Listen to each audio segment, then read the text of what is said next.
बिस्मिल्लाहिर्रहमानिर्रहीम। दोस्तों, बात हो रही थी लेजिटिमेसी ऑफ ए चाइल्ड की, कि एक बच्चे का सही नस्ब के ऊपर कानून क्या क्यास करता है। आम तौर पे कहा जाता है कि बाप वही है जो शादी से ज़ाहिर होता है। कानून बच्चे के सही नस्ब होने के बारे में प्रिजम्पशन सेटल कर देता है, जब तक कि उस बच्चे की लेजिटिमेसी बरखिलाफ साबित न की जाए। जब तक उस लेजिटिमेट बच्चे को इलेजिटिमेट साबित न किया जाए, उस वक़्त तक कानून प्रज्यूम करता है कि ये बच्चा लेजिटिमेट है जो शादी के बाद पैदा हुआ है। इस्लामिक ज्यूरिस्प्रूडेंस के अंदर किसी बच्चे के सही नस्ब होने के बारे में पहली बात यह है कि जो बच्चा शादी के 6 माह के अंदर पैदा हो वो इलिजिटिमेट, गैर वाज़े, गैर सही नस्ब है और वालिदुल हराम उसको कहा जाता है। ता वक्ते के बाप उस बच्चे का तस्लीम करे कि वो उसी का बच्चा है और शादी से पहले उस बंदे की उस औरत के साथ कंसुमेशन के नतीजे में ये बच्चा पैदा हो गया है। दूसरी बात कि जो बच्चा शादी के 6 माह बाद पैदा हो, कानून कहता है कि वो सही नस्ब है, बशर्ते कि बाप लान या कसम के ज़रिए इसकी निस्बत को तस्लीम करने से इनकार कहे कि ये वो इसको निगेट करे कि ये बच्चा जो है वो लेजिटिमेट नहीं है या बच्चा मेरा नहीं है, औरत के ऊपर लान करे, औरत के ऊपर बदकिरदारी का कोई इल्ज़ाम लगाए। जो बच्चा तंसीह निकाह के बाद पैदा हो वो सही नस्ब होगा अगर वो हनफी स्कूल ऑफ थॉट के तहत 2 साल के अंदर पैदा हुआ है, शाफी स्कूल ऑफ थॉट के मुताबिक 4 साल के अंदर पैदा हुआ है और शिया स्कूल ऑफ थॉट के मुताबिक 10 माह के अंदर पैदा हुआ है, मगर शर्त यह है कि औरत डिसोल्यूशन ऑफ मैरिज के बाद गैर शादीशुदा रही हो।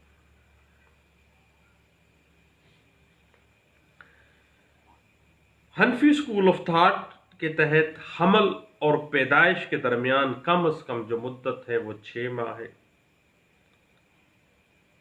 इनफरादी सूरतों के अंदर इस मुद्दत में तोसी हो सकती है। किसी बच्चे की वल्दियत कायम करने की गर्ज से इंसानी तकाजे को मद्देनजर रखा जा सकता है और इस्लाम में निकाह के दौरान पैदा होने वाले बच्चे को अगरचे सही नस्ब समझा जाता है, ताहम तारीख हमल जो है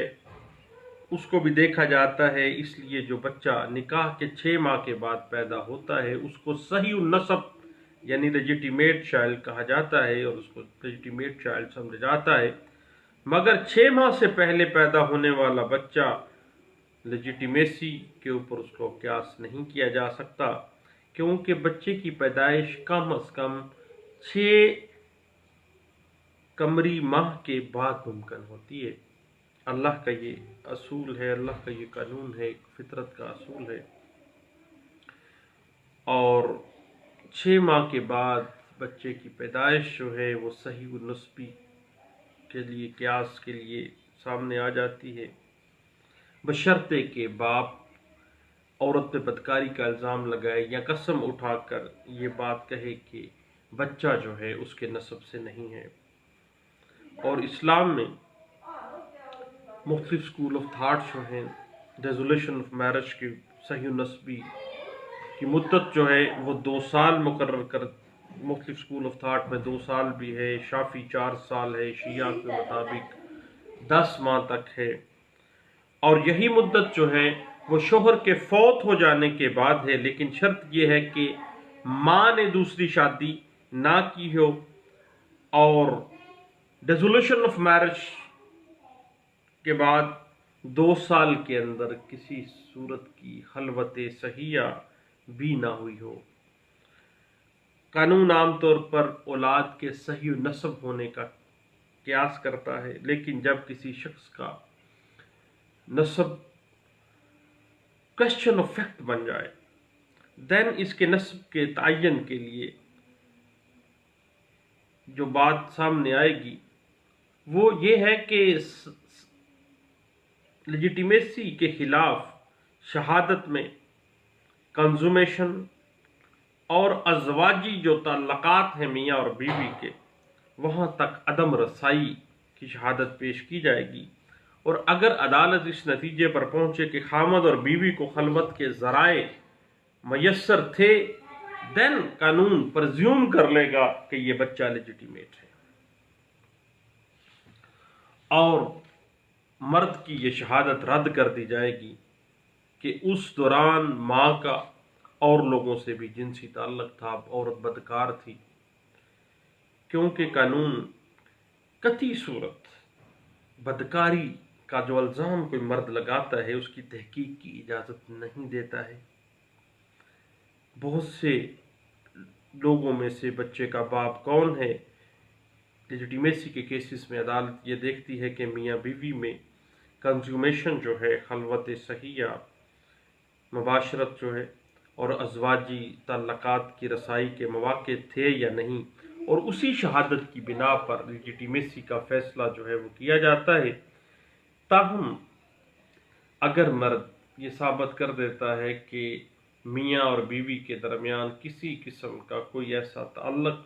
जो कंज्यूमेशन अज़वाजी ताल्लुकात है वो नहीं इस्तवार किए गए, और ऐसी नारसाई जो है औरत के जिनसी ताल्लुकात की चूँकि एक मनफी वाक़या होती है, इसलिए उसको मुस्बत शहादत के साथ साबित करना ज़रूरी नहीं है। मसलन खामद किस तरह से अपनी कंज्यूमेशन से माजूरी या नारसाई साबित करेगा? मसलन खामद की नामर्दी, खामद कह सकता है कि जनाब चेक करवा लें अदालत के, वो तो नामर्द है, या खामद माजूर है, वो इस काबिल ही नहीं है कि वो औरत के साथ कंज्यूमेशन कर सकता हो। मियाँ और बीवी के दरमियान फासला इतना ज़्यादा था कि ये बच्चा कैसे पैदा हो गया। मियाँ बाहर के मुल्क में था, औरत पाकिस्तान में थी। उसके बाद खामद की ये प्ली नारसाई मुबाशरत को साबित कर सकती है कि खामद कम उम्र है औरत से और वो मुबाशरत करने के काबिल ही नहीं है, अभी तक तो वो इस काबिल ही नहीं हुआ है। असल में दोस्तों, कानून और शरीयत में बहुत सी बातें ऐसी होती हैं जो पर्दे में नहीं होती हैं और खुल के बयान की जाती हैं। तो मैं वाज़ेह करता चलूँ कि मैंने यूट्यूब के ऊपर बुनियादी तौर पे लॉ लेक्चर्स का लफ्ज़ सिर्फ़ इसलिए इस्तेमाल किया है ताकि सर्च करने में आसानी हो सके। बाकी ये एक ईज़ी गपशप है। ईज़ी गपशप में हम लेजिटिमेसी को डिस्कस कर रहे हैं। हाँ, अगर कोई शख्स किसी बच्चे की लेजिटिमेसी से इनकार करे तो उसे अपनी बीवी से जिनसी नारसाई साबित करना होगी, लेकिन अगर खामद अपनी बीवी के साथ जिनसी नारसाई साबित नहीं कर सकता तो ये सिर्फ शहादत पेश कर देना कि इस औरत के दूसरे मर्दों के साथ या लोगों के साथ ताल्लुकात थे, देन ये एडमिसिबल एविडेंस नहीं होगी। और ये बात पेशावर हाई कोर्ट के एक फैसले में PLD 1951 Peshawar high court page 17 के अंदर भी इस बात को डिस्कस किया गया था।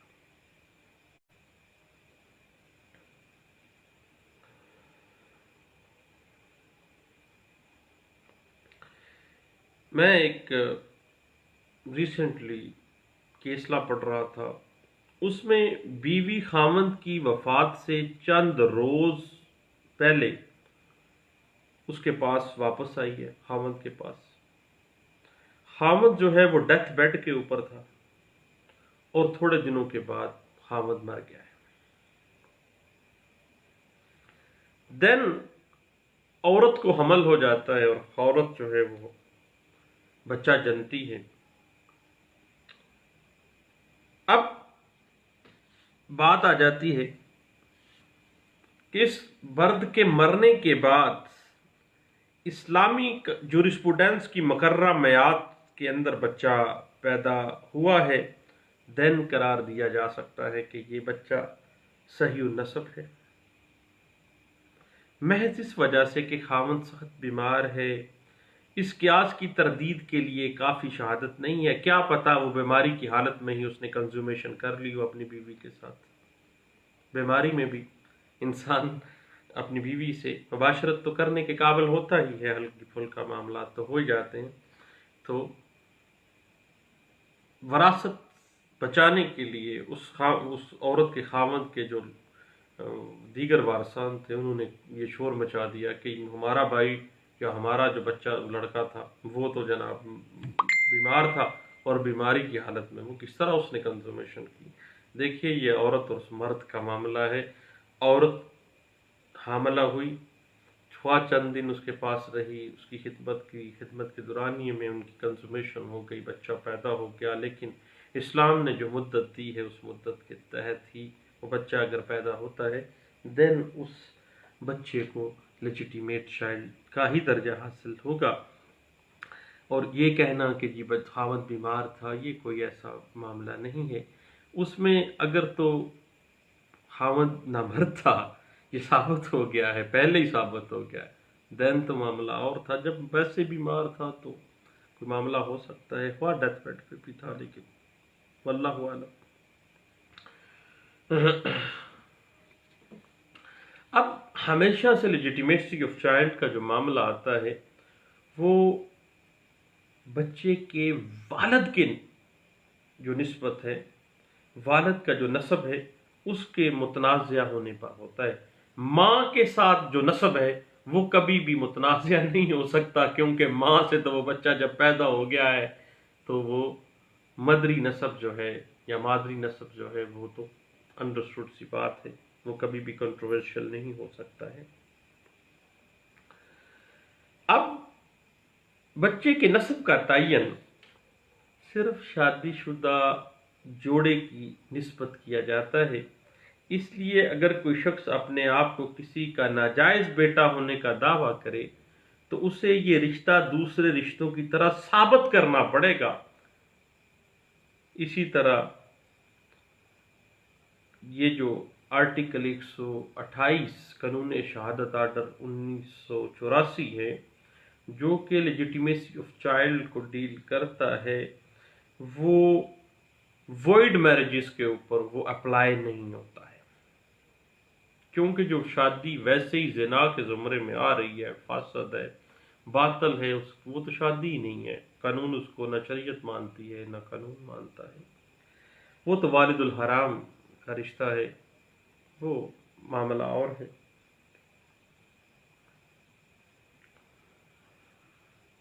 اب کسی بچے کی لیجیٹیمیسی کا تعین میاں بیوی کا بطور شادی شدہ جوڑا اکٹھے رہنا، باپ کی طرف سے بچے کو اڈاپٹ کرنا، اس بچے کو اپنا لیجیٹیمیٹ بچہ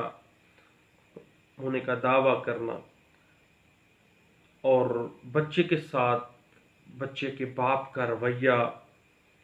خاندان کے دیگر افراد کے درمیان میاں بیوی کا جو تعلق ہے، ان کا آپس میں جو رویہ ہے، یہ تمام چیزیں جب لیجیٹیمیسی آف چائلڈ کو کوئی عدالت ڈٹرمن کرے گی تو ان تمام معاملات کو دیکھے گی۔ اور یہ بات انٹرپریٹ بھی ہوئی PLD 1988 supreme court of Pakistan page 8 کے اندر۔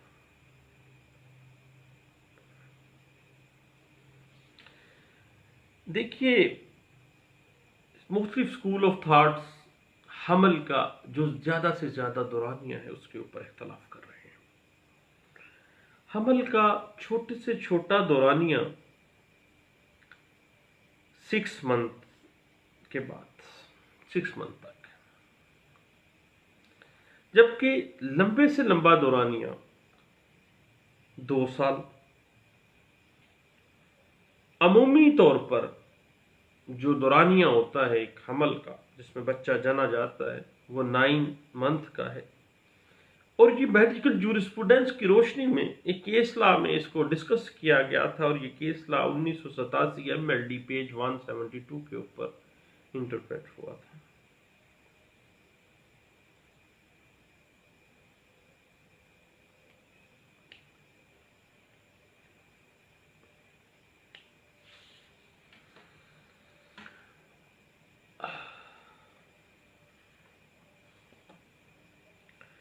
اب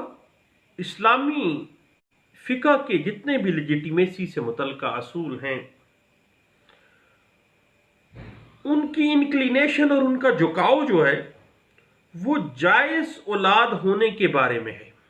کہ ایک بچہ جو ہے اسلامک فقہ، اسلامک جورسپروڈنس کے ساتھ اسلامک قانون شہادت آرڈر 1984 جو انکلینیشن رکھتا ہے، جو جھکاؤ رکھتا ہے، وہ یہی ہے کہ بچہ لیجیٹیمیٹ ہے۔ اور جہاں پر پریزمپشنز آ جائیں، دو مختلف رائے آ جائیں، تو ایسی رائے، ایسی پریزمپشن جو اس بچے کو جائز النسب قرار دے رہی ہو، اس پریزمپشن کو فوقیت دی جائے گی، کیونکہ اسلامی فقہ کے اصول، اسلامی شریعت کے اصول اور قانون شہادت آرڈر 1984 کے اصول جو ہیں وہ جائز اولاد ہونے کے بارے میں جھکاؤ رکھتے ہیں، نہ کہ ناجائز اولاد ہونے کے بارے میں۔ اور یہ بات بیسیوں کیس لاس میں ڈسکس بھی کی گئی۔ لاہور ہائی کورٹ کا ایک فیصلہ جس میں باقاعدہ طور پر بچے کو ناجائز قرار دلوانے کی کوشش کی گئی اور اس کو جائیداد سے محروم کرنے کی کوشش کی گئی، اس میں لاہور ہائی کورٹ نے بڑا اہم فیصلہ دیا، اور یہ رپورٹ ہوا PLD 1995 Lahore high court page 401 کے اندر اس کو انٹرپریٹ کیا گیا تھا۔ تو دوستو، لیجیٹیمیسی آف چائلڈ کے اوپر ہم گپ شپ لگا رہے ہیں، تو اس میں کچھ ایسے معاملات ہیں جو عام حالات میں ڈسکس کرتے ہوئے شرم سی محسوس ہوتی ہے، لیکن چونکہ معاملہ فقہ کا ہے، معاملہ شریعت کا ہے، اسلامک جورسپروڈنس کا ہے، قانون شہادت آرڈر آرٹیکل 128 کا ہے، تو دین ہمیں شرم تو نہیں آنی چاہیے۔ ویسے بھی وہ کہتے ہیں کہ بھائی آپ کو شرم نہیں آتی، تو بھائی وکیل ہیں، وکیل کو شرم نہیں آنی چاہیے، وکیل کو شرم کبھی بھی نہیں آتی ہے۔ تو بہت شکریہ، تھینک یو، اللہ حافظ۔